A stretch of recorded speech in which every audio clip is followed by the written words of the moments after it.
Hey everyone, how's it going? It's Anthony Cosenza with the Orange and Black Insider Bengals podcast. I hope you all had a great Halloween with family, friends. If you have little ones, hopefully they dressed up and did some trick-or-treating. And I am joined by a guest co-host, and you can hear him. You can hear him driving a little bit. He's road warrioring, I guess, if that's a word, this week. Cody Toomey, he's on the road for his day job, but did decide to join us to talk a little Bengals. Obviously, a lot going on. Cody, hopefully you're doing hands-free talking and you are focusing on driving. But how are you, my friend? Doing well. Got the new work vehicle, so Apple CarPlay. 2 hands on the wheel, headed west on I-30. Nice. Well, be safe. And I'll try not to do anything that makes you veer or say anything that makes you veer off the road or anything like that. But I'm happy to have you. Good. I'm happy to have you with us. My normal co-host would be joining us, Scott Schultze, even with Cody.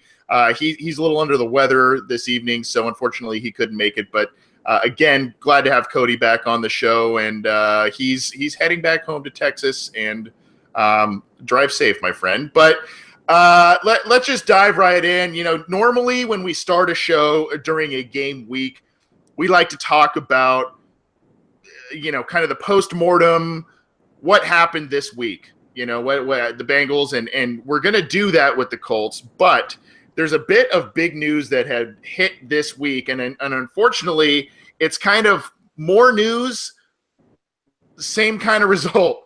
And it's about AJ McCarron and the non-trade that happened with the Browns. Now, reportedly, if you remember in the draft, the Bengals were offered by who we think was the Browns a second-round pick for AJ McCarron. This week, it appears that right before the trade deadline,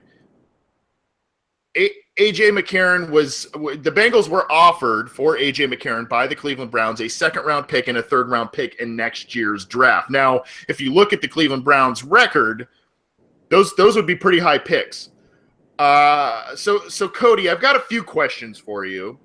Number one, what are your overall thoughts on how this played out? Obviously, we know now that the trade didn't go through.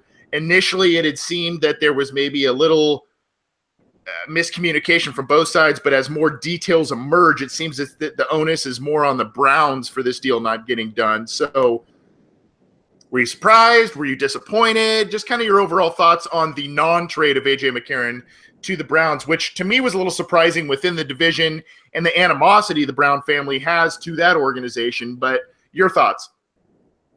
Well, I mean, I think you have to be disappointed as a Bengals fan, right? Because you're getting 2 priority picks. Now, it's always been reported the Browns were offering a second and a third, but it doesn't specifically said the Browns second and the Browns only have their third, so it would have to be their third. But they do own 3 second-round picks, so it's possible that would be the Denver pick, or I believe they actually own Kansas City's pick as well. So, those picks the Denver pick would probably be right around where the Bengals pick, probably middle of the second. And then Kansas City pick would obviously be later. But still, a day 2 pick is something, you would want to keep. And to not say you're disappointed with the outcome, even if you're AJ McCarron truther guy, you have to think, look, it doesn't matter what you think. The Bengals obviously don't see him as the starter. They've never when Andy played poorly the first 2 weeks, nothing was brought up about maybe AJ starting a game. So you're getting a guy who doesn't play for you, hasn't played in 22 months, and you're getting 2 day 2 picks for that. You have to think that's a good haul. Now, from what I've read and what I've heard, I think what happened is the owner said, let's do it for Hugh.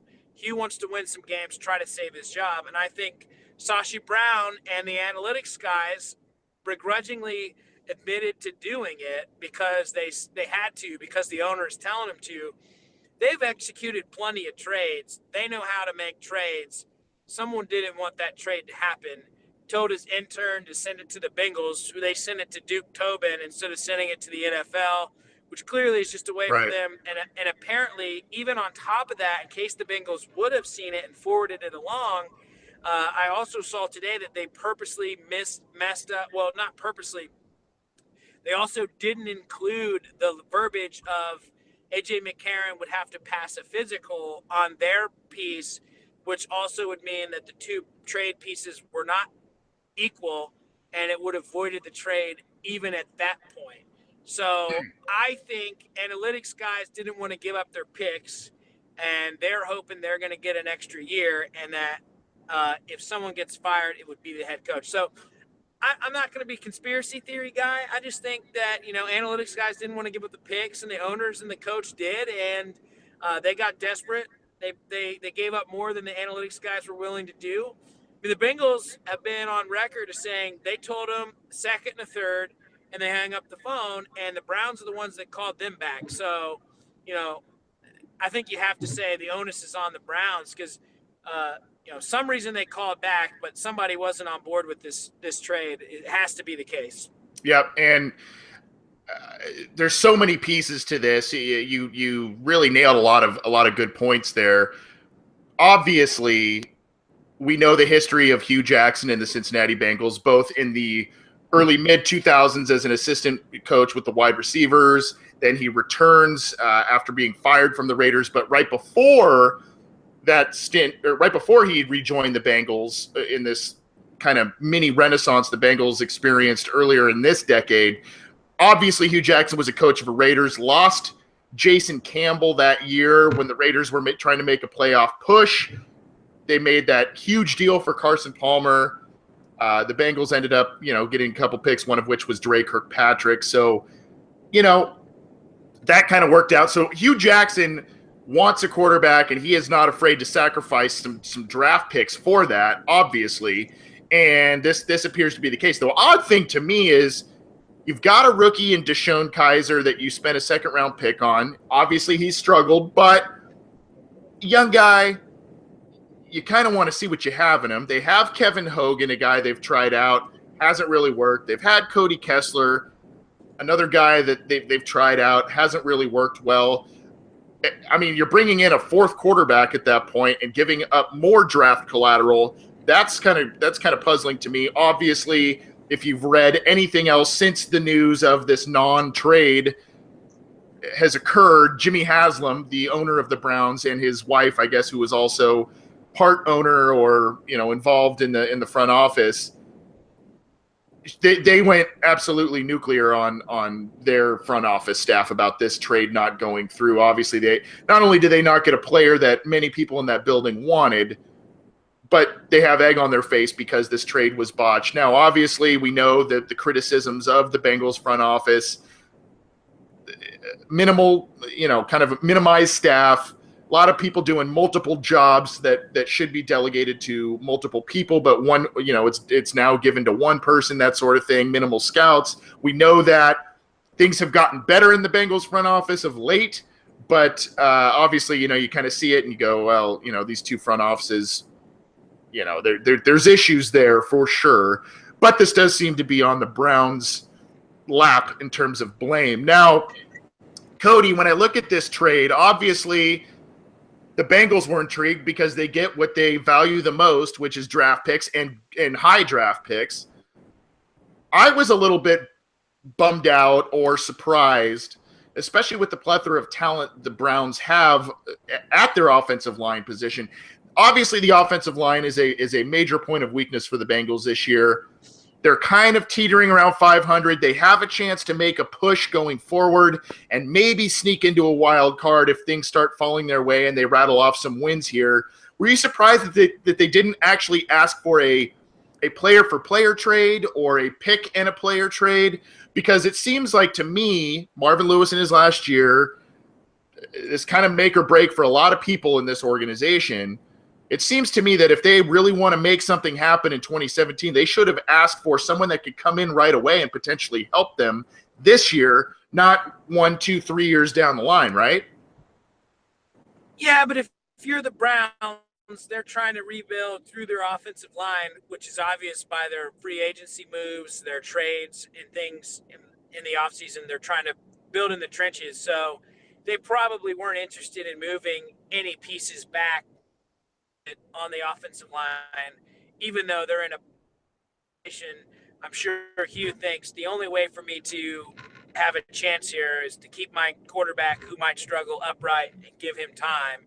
Um, yes, but I think player for player deals are much harder because each team is going to value that player in their own eyes, not in the outside eyes, right? So I think doing that and making a player matchup is much more difficult than we value a day two pick at this. We value our player at this.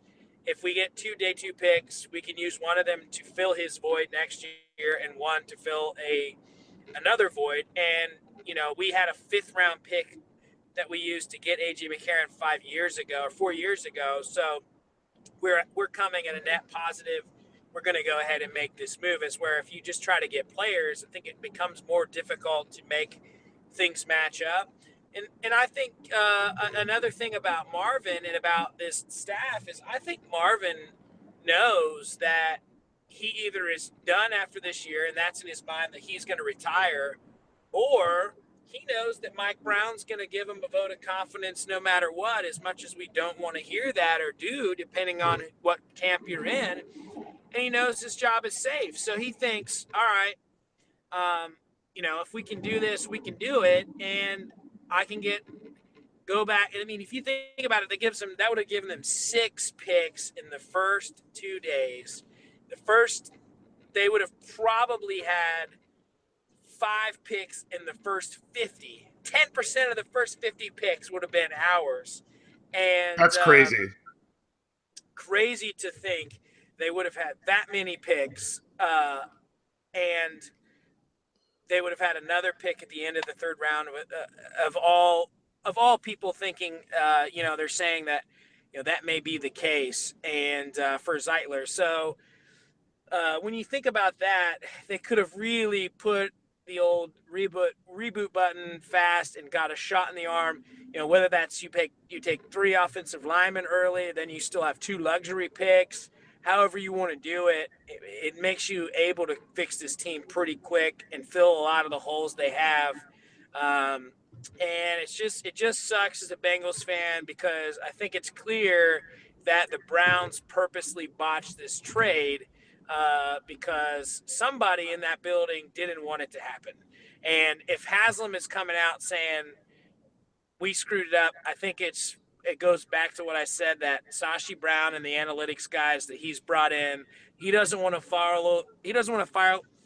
them in the season because that makes them look even worse. Mm-hmm. But somebody's going to have their head roll, and we'll find out what happened with this story when the CYA starts coming out as people get rolled. And to say that Sashi Brown, I mean, we talk about the Bengals having a small staff, but they completed their end of their trade. The NFL has came out and said at 3:55 we received the Bengals paperwork. We never received the paperwork for the Browns.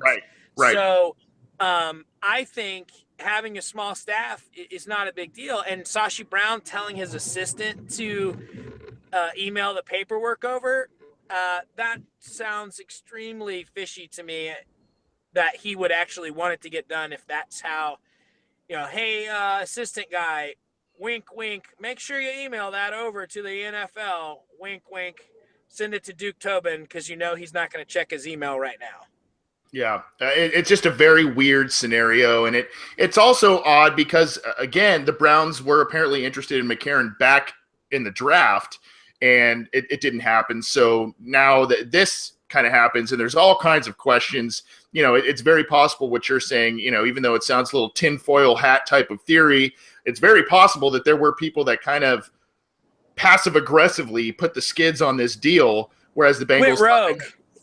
Yeah. If Sashi goes rogue and decides, hey, Haslam says I have to do it, and thinks that, hey, we'll just blame the Bengals and then I'll get out of it, right? Well, unfortunately, in this day and age, everything is tracked, and the Bengals have the email that they sent over. So it's like in the NFL, I can imagine that Sashi Brown probably didn't think the NFL would come out and be like, now the Bengals sent over the proper paperwork and let him throw him under the bus. But, the NFL has no one to back, and they want to show that they didn't screw up the deal, Yep.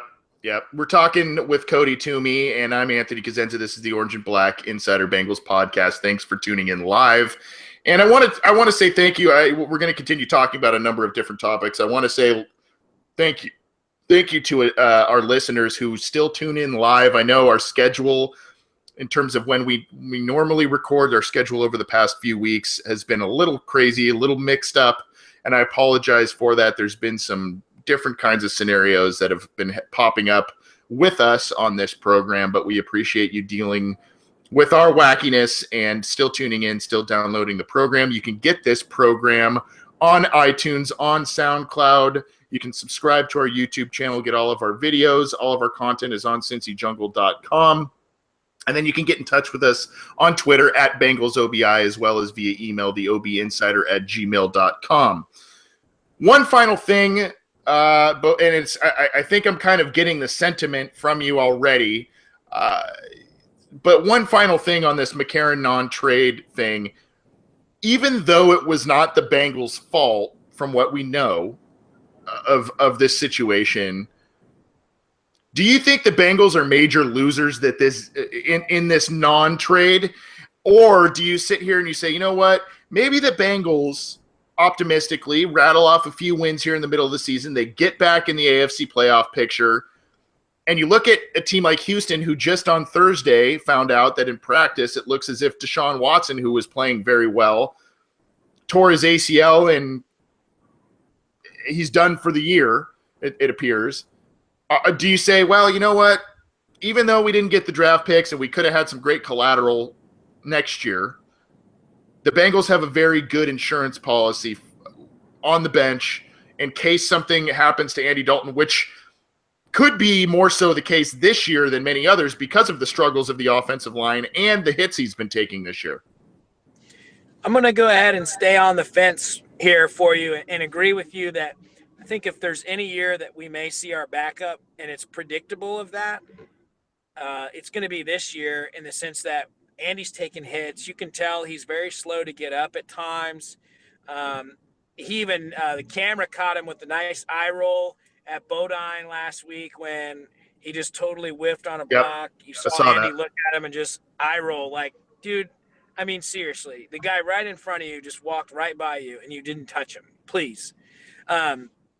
So I think yes, I think he's a good insurance policy, but at the same time, what are the realistic odds that they're going into a rough 3-game road stretch? The Jaguars match up incredibly well with them, poorly for the Bengals side at least. And you're going on a 3-game road stretch that you're going to have to probably win at least 2 of to stay in the hunt. And then, you know, what does McCarron give you if he's got to rattle off 3 or 4 wins at the end of the year? Can you really make it? Now, I'll put some blame on the Bengals for being the Bengals, and I'll give them some credit for being a little bit out of their box normal. Like normally in midseason, they're not even answering the phone for something like this. However, I will give them a little bit of a jab that I give them at times on Twitter, is that, like last year, we knew that they weren't going to make a qualifying offer, an offer that Zeitler would consider, right? They were pretty much out of the playoff hunt and could have probably dealt Zeitler for maybe a 2nd-round pick, maybe a 3rd-round pick. And I know we'll probably get a 3rd-round compensatory pick, but when you look at draft capital, and that's kind of my bread and butter, if you want to give up a next year's pick, you got to give up an extra round. So getting a 3 this year is like getting a 2 next year. Mm-hmm. So having that pick now is better than having to wait, because they would have had that pick for this year's draft. So it's possible that they brought in a guy that could be playing in Zeitler's spot right now. So I will give them a little bit of a ding, saying if you know that AJ's probably going to be gone after this year, they're probably going to tender him with a 2nd-round pick, and if he stays, they'll get a 3rd round 2 years from now. If you could have said, all right, give us the 2, give us a 4, I guarantee the Browns do that deal. And I think that's reasonable to get back, and it's still a pretty good capital return. And you make sure you get as much for an asset as you can. At best, they'll get a 2 for him if someone signs him on the tender. And maybe the Browns will do that. but they're probably going to get a 3rd-round pick in the future, which is really a 4th-round pick to this year. So essentially you lose the whole 2nd-round pick by being stubborn to what you wanted to get. And that all comes back to sometimes you got to have good self-evaluation and know that this team's probably not going to win the Super Bowl. So if you lose a backup and can't make the squeak into the playoffs because of it, let's be realistic. It's been 27 years since we've seen a playoff win. What's 28? Yeah. Well, it's definitely possible if the Bengals start to, and again, the team is young. They've got a lot of young guys, and we saw a lot of young guys step up this last week against the Colts. But, they could hit a stride late in the season once these guys start to mature, get their NFL legs under them a little bit. But as of now, it's been kind of a roller coaster start to the season, that's for sure. And if they stay healthy, right? If they stay healthy, right. Other teams have critical injuries, not to wish injuries upon, but I mean, if the Steelers lose Bell or lose Big Ben, I mean, their chances of continuing to win greatly diminish. And the Ravens haven't been world beaters. The division's not that difficult. So really, right. If the Steelers were to have an untimely or a big critical injury, the division is wide open for them if they can get, 7 or 8, 9 wins, somewhere in that range. So, it's not out of the question. I guess you have to look at both sides. Do they want to look to push the rebuild or play for now? I got you. And I agree. I will say this. You mentioned this critical stretch of 3 straight road games. These are teams that are kind of middle of the road teams that they'll be facing, the Jaguars, the Titans, and the Broncos. They've had their ups and downs this year already.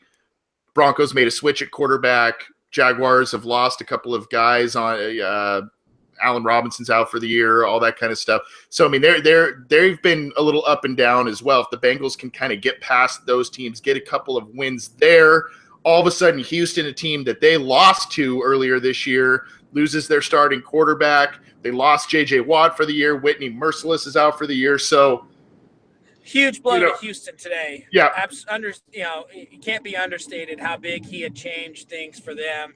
Right. If they want to beat the Jags this week, they got to get out to an early lead. You can't let the Jags get a lead on you because they'll just pin their ears back. And with this offensive line, Andy may not make it out of the game alive. Yep, and we'll talk more about that in a little bit. I did see Bass Hunter in our live YouTube chat just said when we were talking about Dalton potentially McCarron sticking around might be a good thing given how many hits Dalton is taking. Bass Hunter said Dalton is getting creamed, and that's a simple statement, but it's very true. I mean, that's kind of what's going on, unfortunately for Andy, and there's a lot of residual effects that also come with getting hit often and pressured often. So, Cody, let's transition to a little bit more of a positive note, I guess. The Bengals did pull off a win against the Colts last week at home. It was a squeaker, 24-23. And I got to say, for those of you that read CincyJungle.com, I got to pat myself on the back because that is the exact score and result that I predicted in my weekly game preview. So pat on the back to me. But I want to ask this to you, Cody. What were some of what was like one aspect that you were like, wow, that was really good. That was really well done by the Bengals this week. And what was one aspect of their game that you said, wow, that was just terrible? I think you go back to terrible and just I'll start with the negative and we'll spin to the positive. I think the negative point was multiple missed calls on the offensive line where multiple rushers came free and untouched. The big play, not the big play, but a big 3rd down. I think it was a 3rd down, might have been a 2nd down, where Dalton ends up actually backpedaling and then hitting LaFell on a cross. Side of the line missed their blocks except for Fisher. Basically, Fisher took the guy with the closest route to the quarterback. The other 2 guys were free rushers because the offensive line wasn't communicating who should be blocked and who's coming and who's not coming. And I think that was just, it goes back to the whole thing. I mean, Dalton's just getting, I think Dave Lapham says after the game, he looks like he's been in a boxing match. His face is all over it, and you can tell he's dejected. He's seeing ghosts out there as far as guys that are open that he's not throwing to because he is under so much pressure. So I think that was probably, to me, the worst part was just the offensive line communication. I think the best part you have to look at is just the positives of the young defensive players.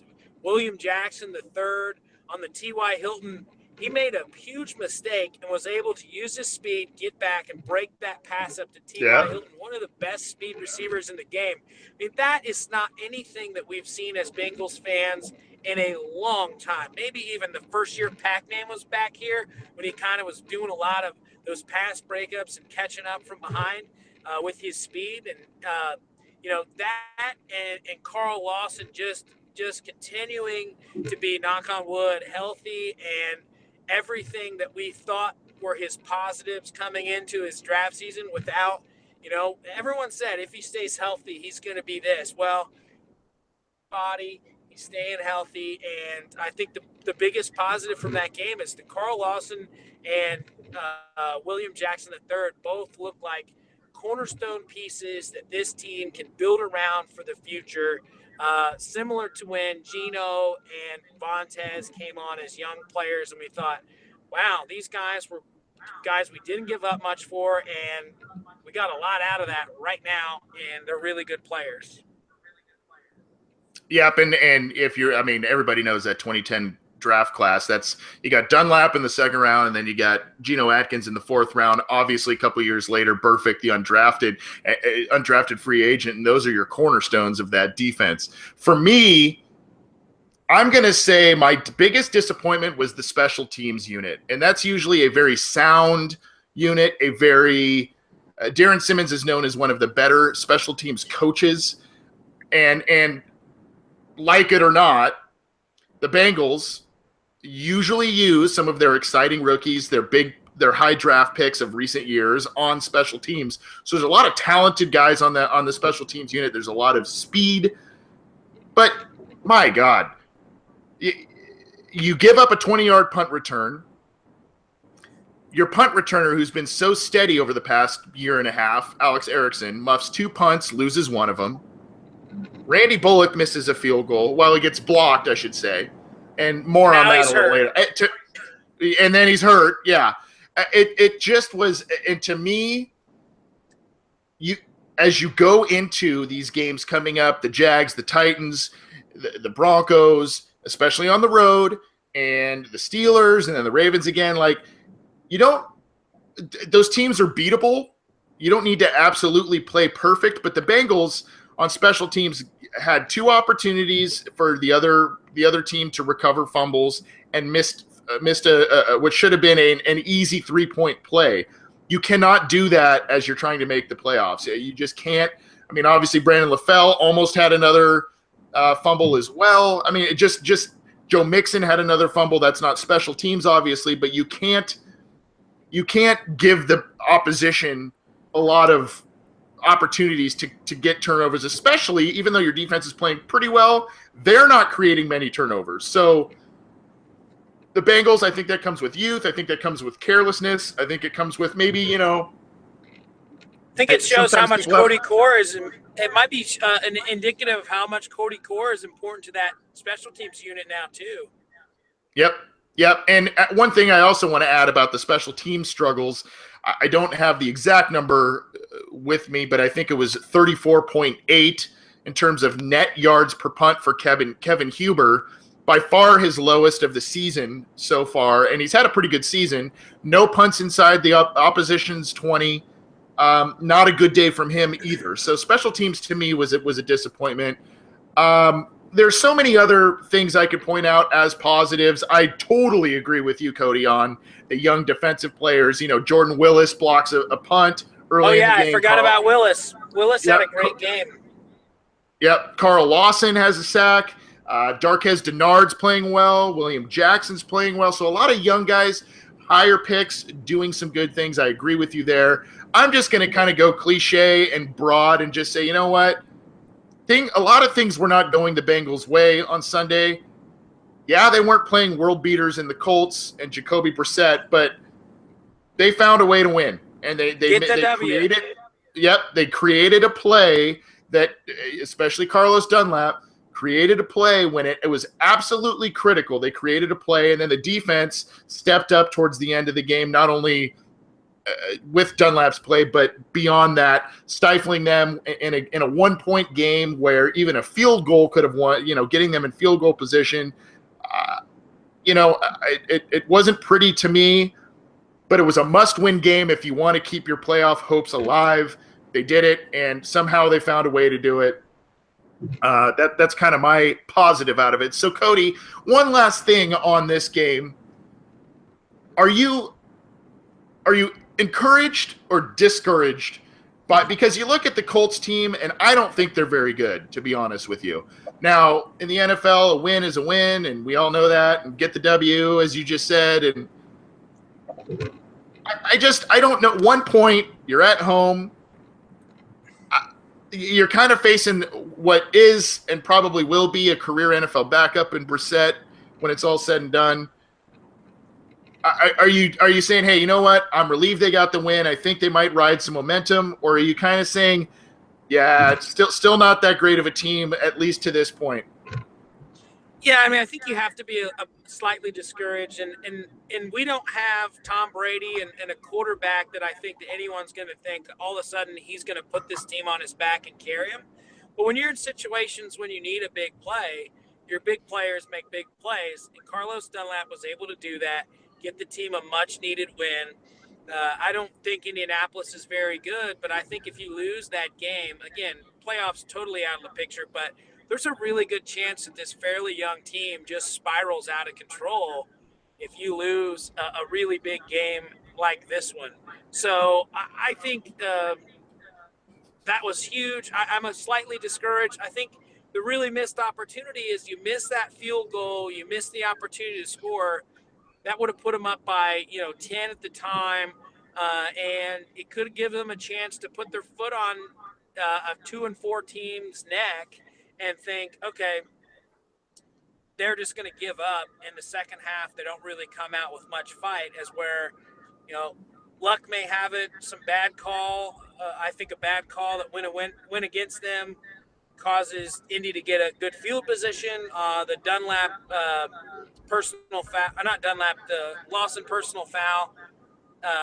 And then all of a sudden, Indy goes, instead of being down big, they go in the half up by 3. So, or 13-10. So, it's a tough, I think you go from being able to squash a team and get them to give up to keep them in line. And that's goes back to what you said. You can't leave points out there. You can't leave opportunities for the other team because it's the NFL. There's enough players on that team, regardless if they're good or not, that are going to take advantage of them. Yep. And I will say I thought the Lawson play was a little ticky-tack, but it was called, so whatever there. Obviously, the Bengals open with that punt block by Willis, and you're thinking, oh, game on. We're this is kind of the route that the Bengals need to get going in this pretty tough stretch of games coming up. Unfortunately, they only got a field goal out of that, and they had excellent field position. Again, red zone issues, things like that are kind of coming up, and that's a shame. You can't expect them to score a touchdown every time they're down there. That's not the case, but they have enough talent to be much better on offense than they are. There's still dry spells on offense that I see, even under Bill Lazor. So I'm kind of a little bit of both. I'm discouraged because I think that if you look at that overall roster and the talent everywhere, you would look at the fact that the Bengals seem to be a much more talented team than the Colts. Unfortunately, the score didn't play out that way, but as I mentioned earlier, I'm happy that they found a way to win, and somehow when things weren't going their way, they came up with big plays, and that is a trait of a good team or a playoff team. Not saying that the Bengals are necessarily that at this point, but that is what you need to do. You got to find ways to win when things aren't going your way, and definitely a lot of things were not going the Bengals' way on Sunday, but they won 24-23. They're now 3-4, and they head to Jacksonville to take on a somewhat surprising Jaguars team. The Jaguars, I think we knew just based on how many high draft picks they've had of late. You saw some progress out of Blake Bortles in 2015. A little bit of a regression last year. Not doing as much this year, but he doesn't have to because Leonard Fournette is carrying that team. Did you like that pun there? Carrying the team. Yes. But the Jags are 4-3. They're in a tie for the top of the AFC South. And there's so many weird, Cody, as I've looked at this game and doing some things for Cincy Jungle and prepping for this show, the Jaguars have the worst the worst run defense in the NFL in terms of allowing yards, average yards per game they allow. Yet they have the top passing defense in terms of yards allowed per game there. And then, they're not very exciting on offense, but they have the top running leader this year. So, Cody, how do you see this, Matt? You mentioned early in the game. How do you see this game kind of playing out? You mentioned there's kind of weaknesses that play into the Bengals' strengths and vice versa. How do you kind of see this one playing out? Well, I think if you look back at the Buffalo game, Russell Bodine struggled very mightily with Marcel Darius. The Jaguars made a trade, so they're going to get to see Darius again this week at the nose. So their league worst rush defense, which I think is a little inflated because they have been so good against the pass. Teams have just tried to run it on them. We'll get improvement from Darius for sure, but I think the biggest key to this game is the Bengals have to be able to run the ball. They have to improve their running game and try to keep this game close and run to negate the pass rush of the Jaguars. What if teams found out about the Bengals? If you let them pass rush you, you are going to lose because Lawson's going to get to you, Dunlap's going to get to you, Geno's going to get to you. So what have teams done? They've dinked and dunked, and they've ran the ball right at them because that's the way you can keep the pass rush back and negate kind of one of the strengths of the Bengals. So I think the Bengals would be wise to use that strategy right back at the Jaguars. Make short, quick throws. Marvin, not wanting to play John Ross, doesn't look like he's going to be able to do that this week because looks like LaFell's going to be out. Looks like Cody Core is going to maybe play, but not quite sure. So it looks like good old Marv's going to be forced to play his top 10 pick, even though it seems like he doesn't want to. And I think a great way to beat this Jaguars defense is to throw some short screen passes to him and get him moving and get him in space and see what he can do because AJ Bouye and Ramsey are really good corners that you don't want to go deep with. You don't want Andy taking them on all game. But if you throw short passes or quick runs up the middle, you can maybe break some plays, keep the ball control, and keep time of possession in your favor, or at least near equal, so that you can have a chance to be in this game and let your defense make a play late in the game, and hopefully you can squeak out of there because you go on the road, you just want to try to keep it close and be there in the end. Yep. And this Jags team has been Jekyll and Hyde. Obviously, they had a big win against the Ravens. That was in London. They've had they beat the Steelers, yet they've had other losses that are kind of inexplicable, and there's times where they look like a well-oiled machine and other times where they look like the Jags we've seen for many years recently. So I guess where you got to start, because this is – and it's really funny because people had, especially Bengals fans, had their reservations about drafting Leonard Fournette, especially if he fell to number 9, and I get that. But he has been I looked at he's averaging a hair under 100 yards a game, 1 touchdown a game. He did miss 1 game because of injury, but I mean, his averages are great, and he's got 4.6 yards per carry this year. He's doing a lot of good things, and obviously as he goes, their offense goes.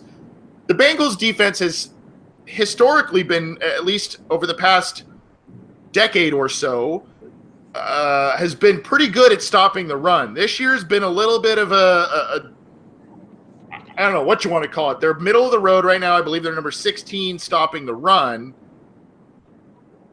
Now there's an injury potentially to Kevin Minter. We don't know if he's going to play yet or not this week. If so, that moves Burfict into the middle, and then the Bengals will probably have to get kind of creative. Jordan Evans will probably be in the mix, and others. Vinny Ray has been so bad this year. Vinny Ray is another. So how confident are you? And is this maybe a week we see, because I've been stunned at the lack of visibility I've seen and playing time from Andrew Billings. Might this be the week that we see more of him, more Pat Sims, and are the Bengals well equipped enough to go up against Leonard Fournette and this number 1 ranked rushing offense? I mean, Leonard Fournette's the real deal, and you got to love him if you're a Bengals fan, because he got out in open space, pointed at Mike Mitchell and said, come get some, and then ran him over. So you got to like that. But, I mean, they just feed him the ball so much, he wears teams down, and that's their thing is don't let Bortles make mistakes. If you look at their Jekyll and Hyde, it's their first quarter. In the games where they win, they're up big in the first quarter. They just say, until you get this game close, you're going to get 3 doses of Leonard Fournette every drive until we have to punt, and we're just going to cram it down your throat. And then on defense, we're going to come at you and hope your quarterback makes another mistake, and then that's the icing on the cake. So capable of stopping him. I think having Minter is huge because then you keep Burfict in. Vinny Ray has not been good at all, in my opinion, this year, and he's really hurt their defense. And Evans has been good, but at the same time, run stopping's not his forte. I think you have to play a guy like Billings this week and see what you have. I mean, you took him because he slid in the draft. You lost him for all last year. He's supposed to be a run stuffer. Like, go see if he can go in there and move the offensive line and get you some space next to Geno so that guys like Burfict can make tackles within 1 or 2 yards of the line of scrimmage and stop this team. Do I think they'll be successful at it? I'm not super optimistic, to be quite honest. The Jaguars' offensive line has been pretty good, and I think this is going to be tough sledding for them. I hate being negative, but I just really feel like this matchup is not great for them. They've had all this turmoil this week with the AJ McCarron stuff, and the Jags, additional to the fact that they're good at running the ball, they're coming off the bye, so they're well rested. Fournette's back healthy 100%. I would be shocked if he doesn't see 25 carries this week. Oh, I for sure agree, and I think if he gets that carry, if he gets that many carries, and the Bengals hold him to about 75 or 80 yards or less, I think that's a recipe for success. We'll have to see if they can do that. Even if that's that yardage and Fournette does crack the end zone, that doesn't necessarily mean that that's a backbreaker. But I think if they kind of corral him and 3 yards per carry, I think 3 yards per carry is the mark they have to hope for. Yep, I agree. And if they can do that, I can't really see many other ways that they could lose this game. I will say this before we'll get to our score predictions at the end of the show, Cody, for this upcoming game. But if the Bengals were to win this game, even though they've got the Titans coming up, they've got the Broncos coming up, Steelers, Ravens, a lot of other some other NFC North tests coming up. Would you start to believe that, hey, this team's for real, that was a pretty decent Jags team?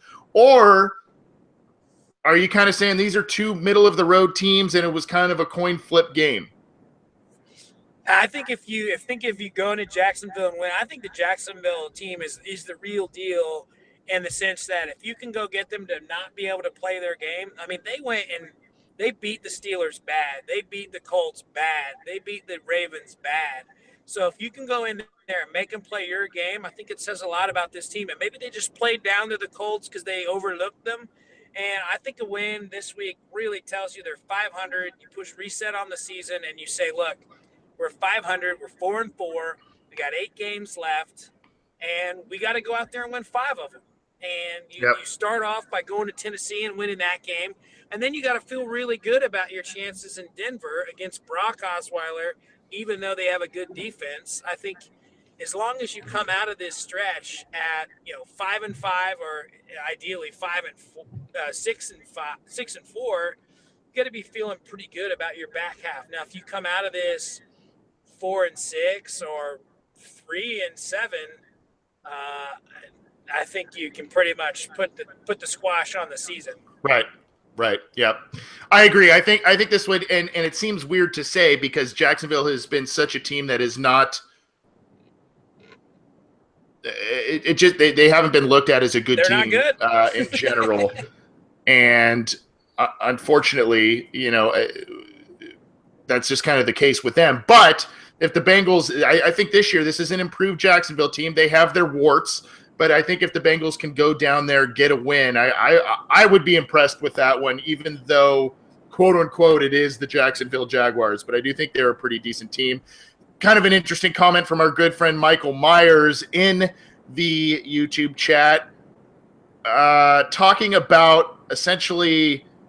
He said Tom Coughlin has always made the Jaguars good. I think now that he's back I believe he's a consultant or in the front office, he brought something with him to turn it around. And obviously, I agree with that. And I see that identity. I see the ground and pound. I see good defense, smart quarterback play. I think they took a big hit with Allen Robinson getting hurt. He was a very good football. Well, I shouldn't say was. He is a very good football player, but that hurts them immensely, so they've kind of had to alter things. But I know they wanted to run the football because of Tom Coughlin, and I think you'd agree, right, Cody? Oh yeah, I think that's the staple of Tom Coughlin is how this team is being built.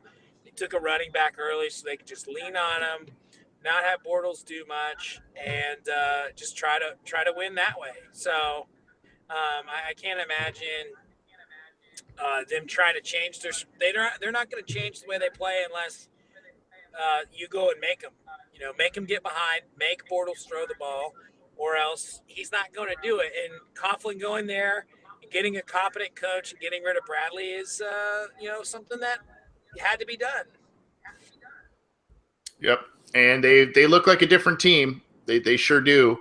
So I mean, it's going to be a top 5. I mean, would anyone argue they're a top 5 AFC team? I don't think so. I would say. Well, the AFC, that's a great point because the AFC really, to me, yeah. I mean, you got Kansas City and Pittsburgh, right? You put them up on a pedestal, and then what else? I mean, who else is like? I mean, the Raiders have looked bad at times, looked okay at times, but their offense hasn't been what it has before. The Broncos looked bad. In the AFC South, Tennessee was going to be the team that's great, but they haven't been great. And, then you've got the Jaguars in that division. The Colts are awful. The Texans looked good, but now they lost Watson. Before Watson, they didn't look good. I mean, there's not many teams in the AFC that you're going to go, yeah, that team's a playoff lock. So I think you have to say, that the Jaguars are at least top 10, but they're definitely I think they're top 5 AFC team. I mean, no one else in the AFC is shocking me, and they've shown they can beat teams a lot worse than other teams have been able to. Yep, and it seems as if there's a couple of pretty good teams in the AFC. I guess you could put the Patriots in there, even though they haven't looked quite the same. You have the Steelers, and they've won some high-profile games, but lost some inexplicable ones. And then you have the Chiefs, who started hot, and now they've kind of faltered a little bit. But, you kind of look at those 3, and then there's a lot of teams who just seem that they can beat each other just on any given week. It's just a lot of teams that, I think if the Bengals were to play Houston again, even with some of those guys back in the lineup, I think you could say that the Bengals would probably beat the Texans. It's, given a rematch, I think, you could sit here and say the Bengals could probably beat the Ravens in their rematch that's coming up. I'm not very impressed with the Ravens personally. But then you could kind of say, well, the Ravens could also beat the Titans, and there's all these kind of whirlwind of different teams that are kind of middle of the pack. and it's going to be interesting to see how it all sifts out and how those teams fare against each other as the year wears on. He's Cody Toomey. I'm Anthony Cosenza. This is the Orange and Black Insider Bengals podcast. Thanks so much for tuning in on a irregular night. Usually we do Wednesday nights. We had to do Thursday night because of some scheduling issues, but I appreciate you tuning in, and I appreciate Cody coming on the air and talking with us. He is on the road and spending a ton of time with us talking Bengals, and appreciate him coming on. And Scott Schulte, feel better, my friend. I know you're a little under the weather. Let's get out of here with a couple of listener questions, Cody. We had a couple queued up. Number one, essentially, it centered around John Ross, and it's kind of just a general. I'm trying to see who it was who sent it our way. I'll get that in a second, but essentially it was what's going on, right? I've heard some things now that they think John Ross is in training camp shape, not game shape. I've heard essentially there's a line of excuses that the team has put out in place as to why not. I mean, obviously he had a nicked up knee and he had to sit, but played about 4 or 5 snaps last week in his return, was healthy against the Texans, had a fumble, was benched. I don't get it. And to me, this is a year. There's so many things to me that are contradictory, and I'm trying to sift through all of them. This is a year that Marvin Lewis should be all in on these uber-talented high picks that he invested in to kind of say, hey, if he wants to keep his job, if the Bengals are losing, hey, give me another year with these guys. We're going to play them more, blah, blah, blah. Or look what these guys did this year. I know what I'm doing when it comes to the draft. I also hear things about, Cody Core might be active on Sundays and Ross isn't because of special teams prowess. Well, I look at John Ross's return ability in college, and that to me doesn't make sense. So how do you try and understand what the team is doing with John Ross this year? I have no idea what I mean. And Marvin comes out in his press conference and says, sometimes I forget he was the number 9 pick.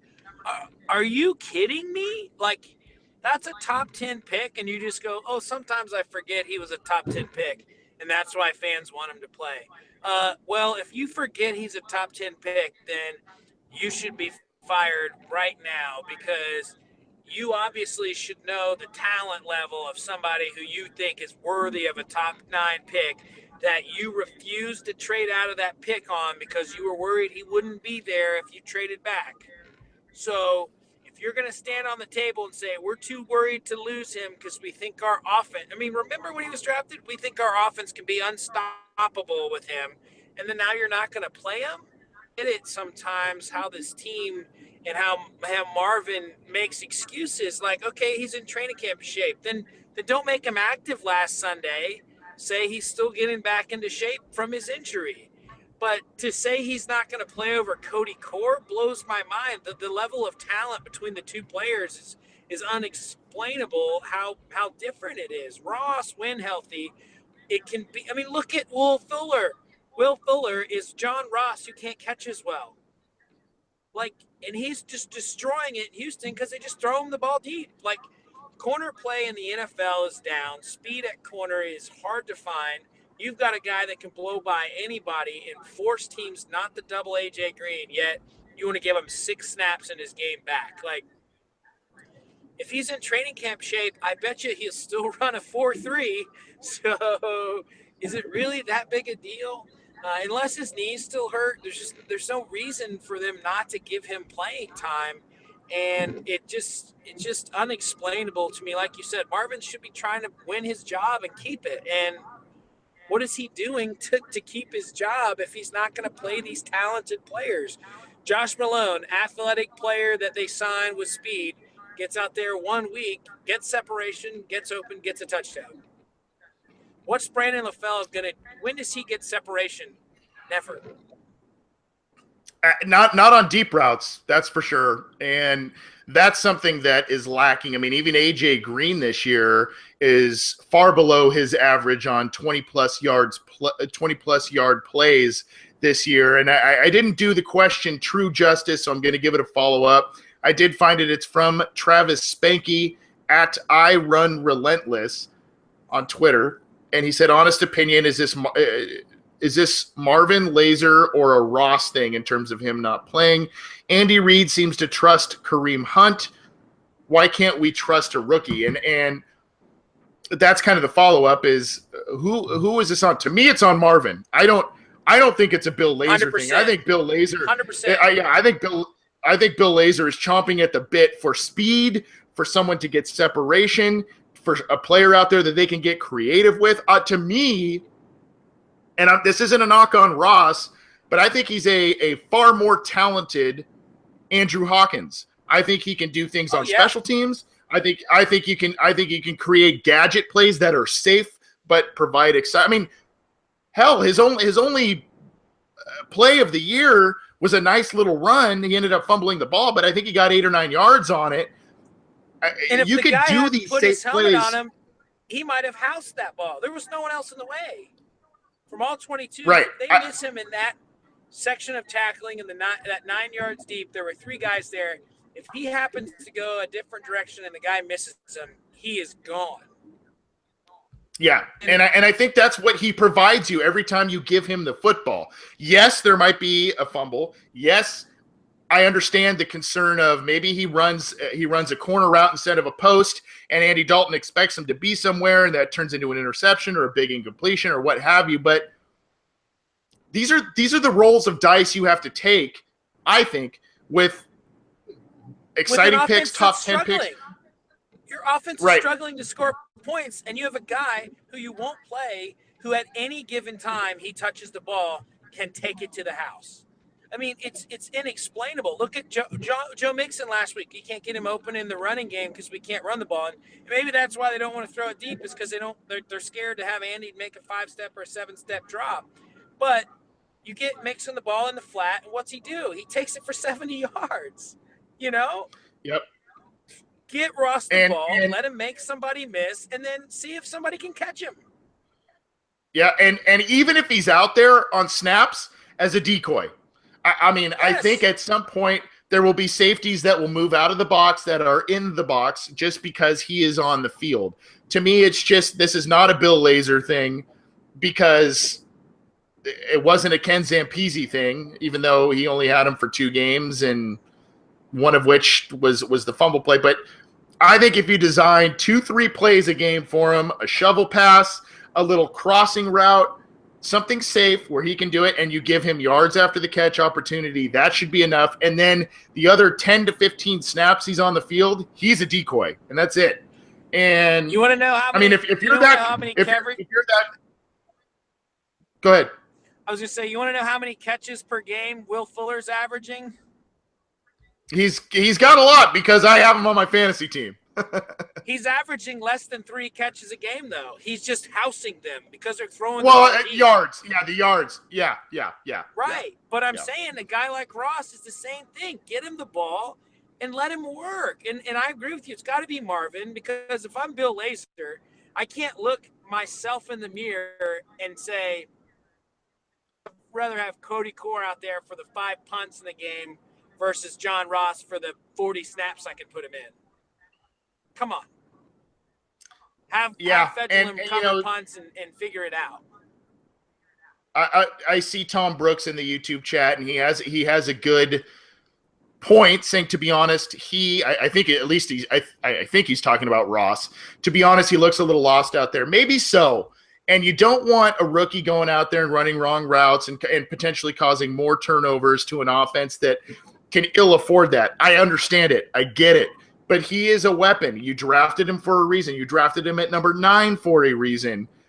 And even if you don't trust him on offense, maybe give him a punt return or 2. Maybe give him a kickoff return or 2. See if he can dance around and get you to midfield every once in a while and get you some great starting field position, because he was electric as a returner in college. How can on offense, how can he ever feel comfortable when you give him 5 snaps? How is he ever going to get comfortable in the offense with the quarterback when you give him 5 snaps? I mean, exactly. If you're a team and you send him out there and say he's going to be a decoy, and the other team just keeps their safeties deep down in the box or keeps them rolled to AJ, you know what you do on the very next series? You go over the sideline, you say, hey, Andy, first play, Ross is going to be in the slot. He's going deep. Throw him the ball. Because guess what? They can keep that safety over there on AJ, and then when he chucks him that deep ball, whether he catches it or not, the next time he's in there, out of the box. You can't afford, because they know for a fact if that ball connects, it's 6 and it's momentum swing. Yep. One of the things you can't factor is that how quickly that shifts the needle on the team's attitude.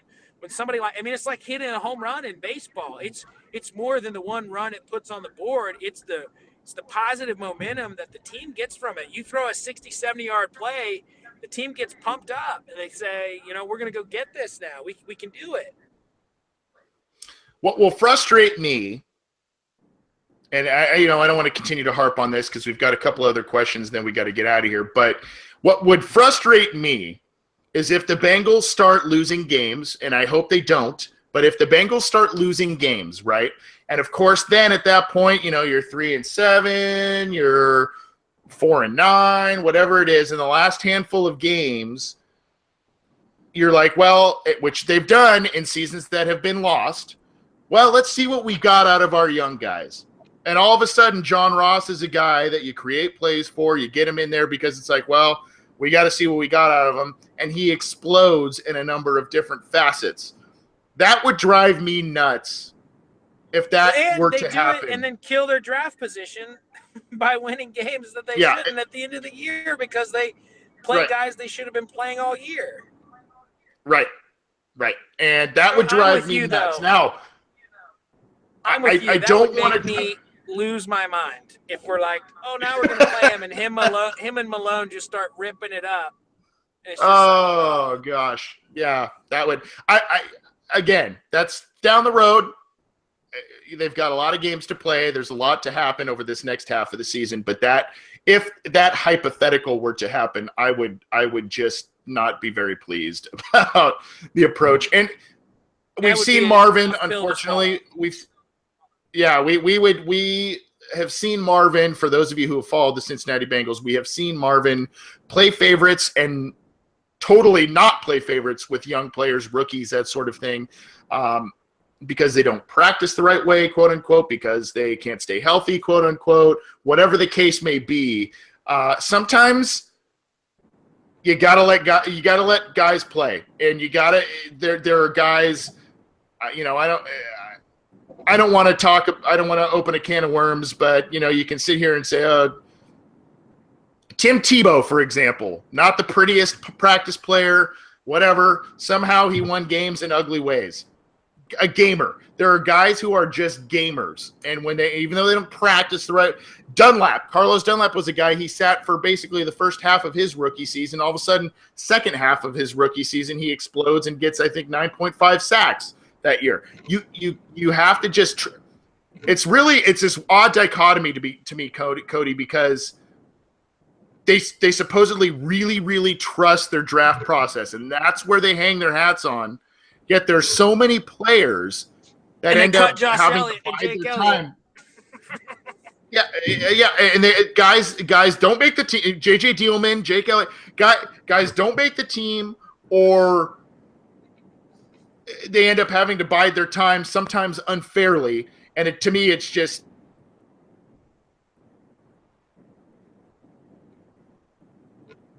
It's boggling. Frustrated by it. I know my co-host Cody Toomey is frustrated by it. So let's not lose any more hair pulling it out over it, my friend. And let's move on to the next question here. I'm going to lean on you a little bit for this one. It's two from good friend John Telly. He sent us this via email, eobinsider@gmail.com. The first one is, can you explain the restricted, unrestricted status of AJ McCarron at the end of the year? Also, what does that mean for the Bengals if he is somewhere else for next year? I'll say this. Apparently, AJ McCarron is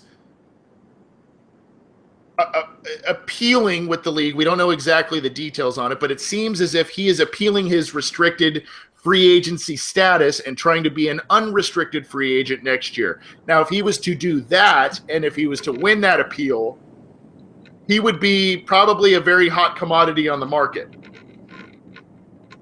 Probably by the Browns. But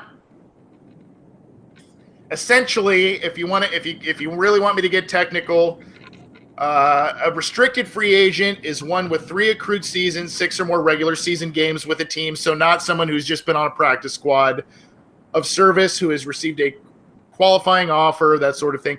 And what happens there is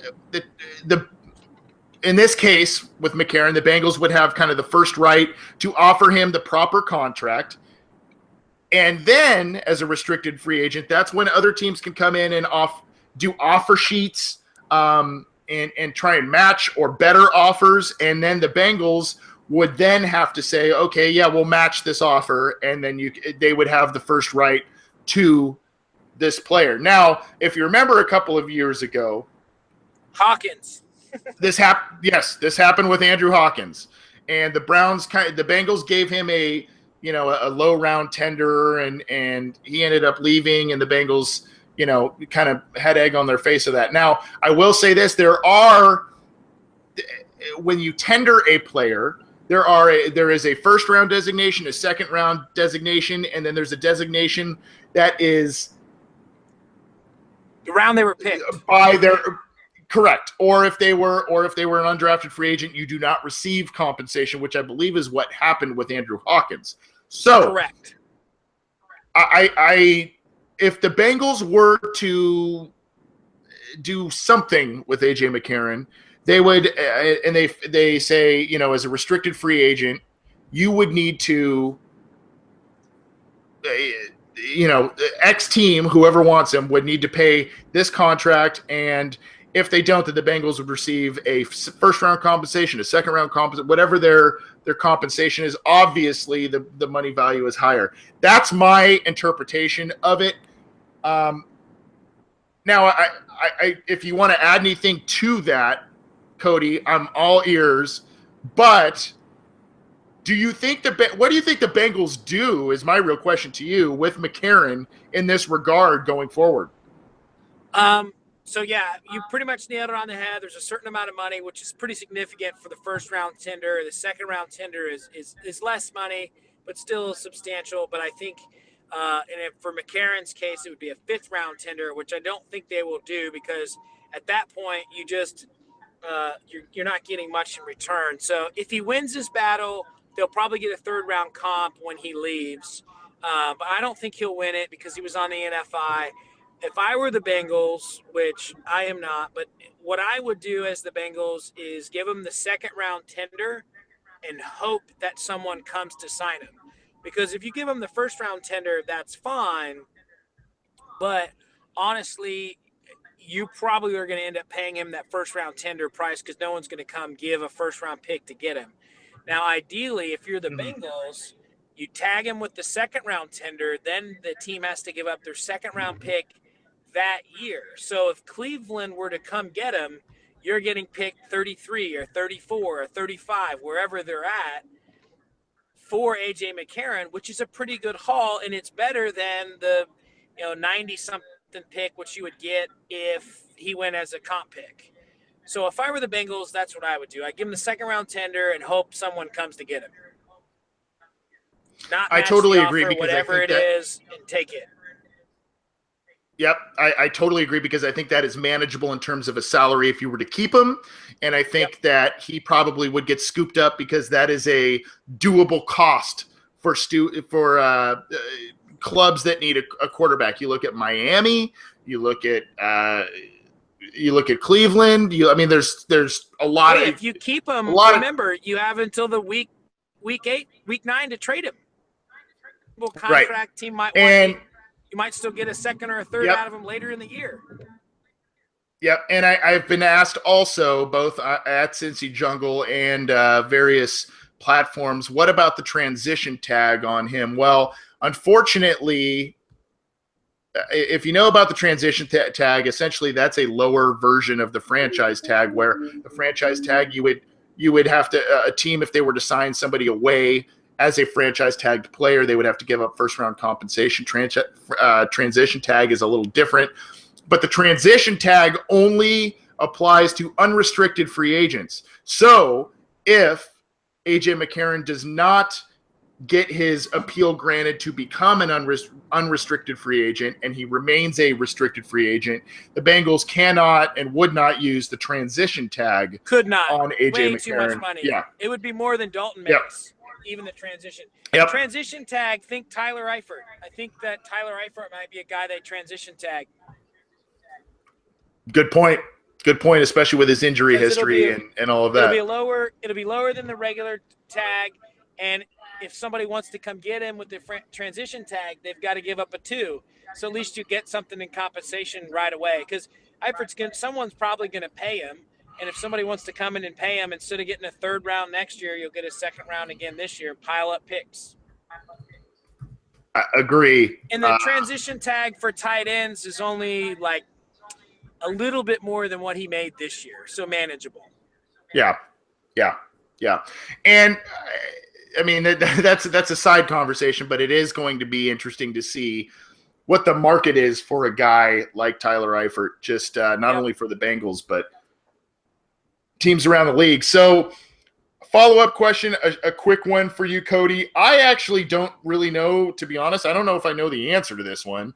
My gut feeling when I watched it and rewatched it was that this was on the offensive line. We talked earlier about the special teams woes of the Bengals against the Colts. John Telly, his second question was, what happened on last week's blocked field goal? Was it on Randy Bullock, the offensive line, the snap, or something else? My understanding is that the left, at least from kind of what I saw, the left side of the offensive line just collapsed and into the middle too. But that's me. That's kind of what I saw. Did you happen to rewatch that and see what was happening there?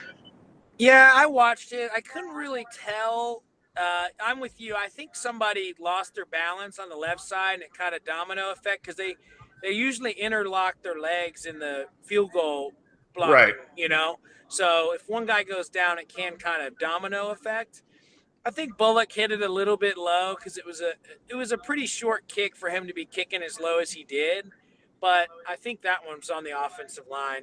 As much as I want to pin it on Bullock, I feel like he could have kicked it much higher. But at the same time, if you're him, you want to bang it through because it's short. You don't want to float it up in the air and have it shift. So I would say that was on the offensive line.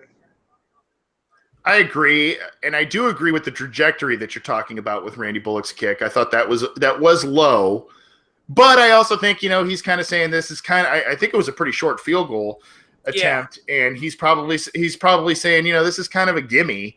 I can kick this one in my sleep, given that everything else works and everything else didn't work.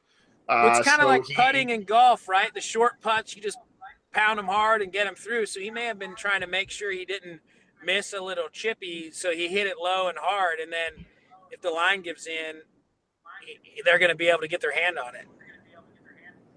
Yeah. So that's kind of our take, and thanks for all the listener questions this week.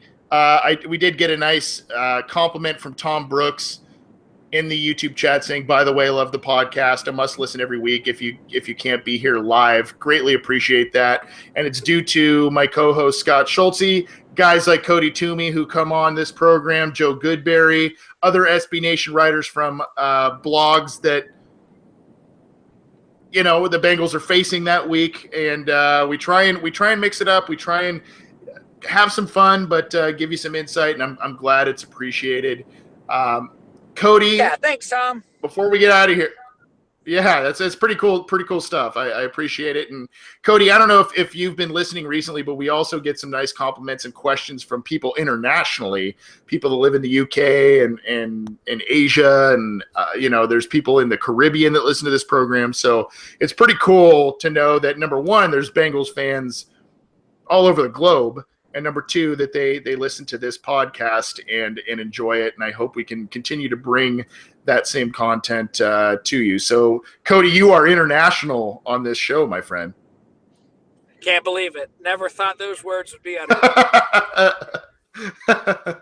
Well, before we get out of here, score prediction for this week, Bengals at Jaguars. All right, I'm probably not going to make any friends here, but I feel like it's going to be low scoring. I feel like the run game and the defense of the Jags may be too much. I'm going to say 17-10 Jaguars. I am so inclined to – I know. Womp, womp, womp, womp.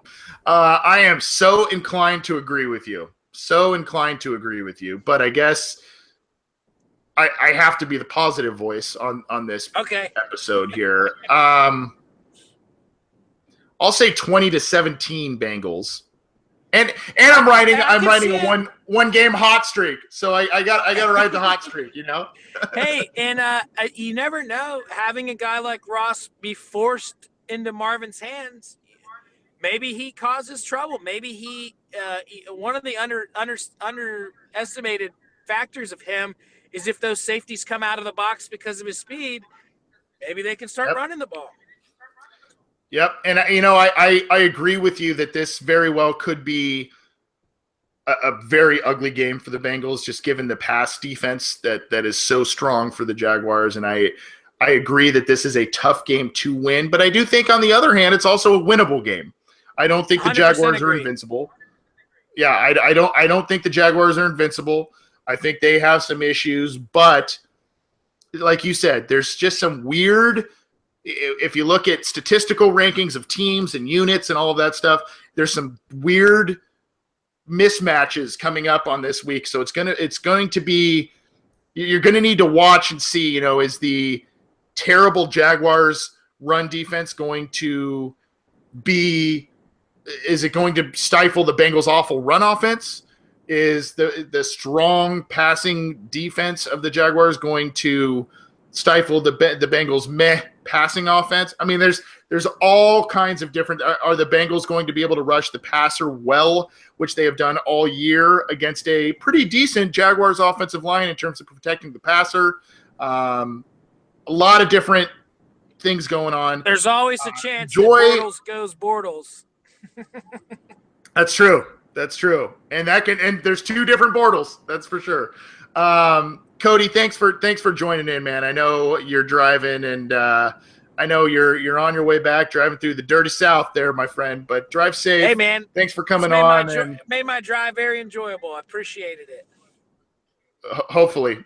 Thanks for joining in, man. Well, we'd love to have you on anytime. And if you have not subscribed to this program, you can do so on SoundCloud. Subscribe there. You can subscribe on YouTube. You can subscribe to our iTunes channel as well. Get all the content there. You can also get our content on cincyjungle.com, and you can get in touch with the program on Twitter at BengalsOBI. Follow us there, as well as get in touch with us via email, theobinsider@gmail.com. Cody, where can they follow you on Twitter? You put out a lot of good stuff, and you talk a lot of Bengals on Twitter, that's for sure.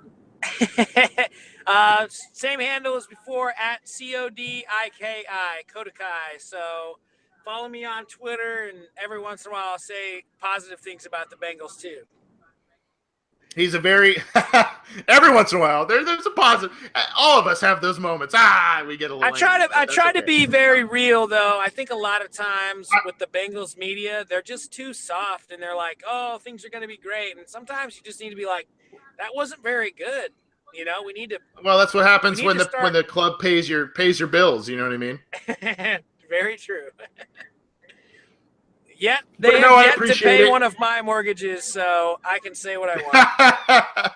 You and I believe, kind of share a brain a bit with the Bengals in terms of, there's realism, there's positivity, there's some negativity. It just comes with the team. And, I appreciate that. And I think a lot of people who ardently follow if you follow Joe Goodberry, he's a guy that also kind of exudes all of those range of emotions as well. It just comes with being a fan of the team, but also trying to be objective and see what you see on film, see what you see week to week. So give Cody a follow if you haven't yet, and subscribe to our channels. Also, keep it to cincyjungle.com for all of the breaking news, information, and analysis of the Bengals this season. We appreciate all the support for this program and at Cincy Jungle. Again, for Cody Toomey, I'm Anthony Cosenza. This has been the Orange and Black Insider Bengals podcast. Thanks for tuning in.